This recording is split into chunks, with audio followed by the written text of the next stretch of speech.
Well, bundle up, everybody. A polar vortex reaches its peak today across the central regions of the United States.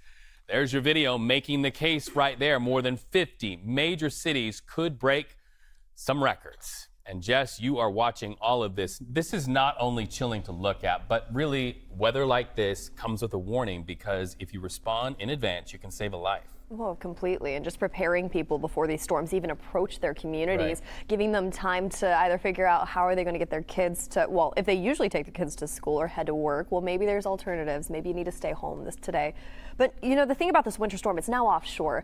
And as we head into the afternoon hours today, we'll see some lingering showers in sight for us, just pushing offshore behind it. But it's becoming a lot more mild. So we're going to head over to the map real fast, and I want to show you what's happening for us. We take a look at our daytime highs today. Well, it's a pretty chilly setup. You add that wind chill factor into it, we're talking about -9 degrees in certain communities just throughout the Midwest. Here's that storm as those showers continue to sweep just offshore, leaving behind light amount of snow as we head into the afternoon hours today. And another thing to mention too, look at these daytime highs when it comes to that wind chill factor.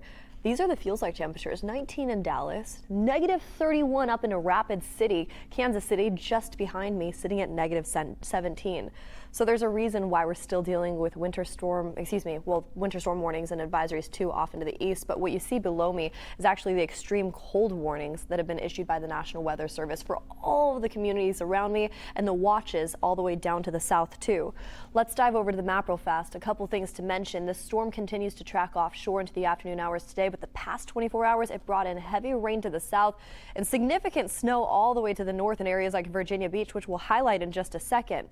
Now, this polar vortex will continue to peak today throughout areas like Texas all the way up to the border of Canada, and it is a very chilly setup with daytime highs maxing about 30 degrees below where it should be for this time of year in areas like Nashville, all the way up into states like Kansas and Nebraska, and off into the east too, closer to Virginia Beach, where today we're going to be sitting really, really cool as that storm starts to clear up, and we're seeing drier conditions on the back end of this week heading into this weekend. But this winter storm hit many states hard, including Virginia, which saw high amounts of snow and ice. So we have CBS News correspondent Dave Malkoff in Virginia Beach right now with reports of rare weather and the hundreds of car crashes that it caused. Now, take a look behind me. I mean, they also just got up to around 10 inches of snow forecasted yesterday. It was a very impressive setup. So, Dave, I'm going to send it over to you.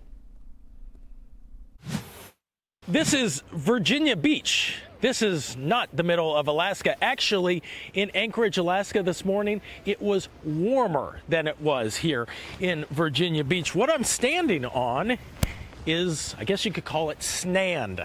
It is a combination between snow and sand, and you can see the line right here. And when this sand gets together, it creates what's basically a concrete. You can barely get through that, so that is going to be difficult to get back from. A lot of people driving on top of all this blowing and drifting snow today. That was very dangerous. We had about 500 accidents just here in the state of Virginia.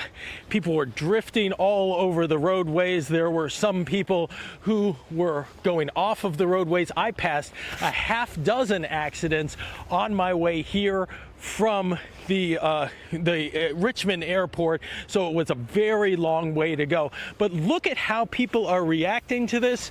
You can see that kid over there creating maybe a snowman, maybe a sandman, maybe a sandcastle or a snow castle. It's very strange to see this. This is how rare this is. This has only happened about maybe 10 times in the past with this much snow in this region, but those records go back to the post-Civil War era in the 1890s. You have to go back that far to see something this unusual to happen on Virginia Beach. All the sand around us, and it will be around for a while because the roads are covered in this, and it's very difficult to drive. On Virginia Beach, I'm Dave Malkoff, CBS News.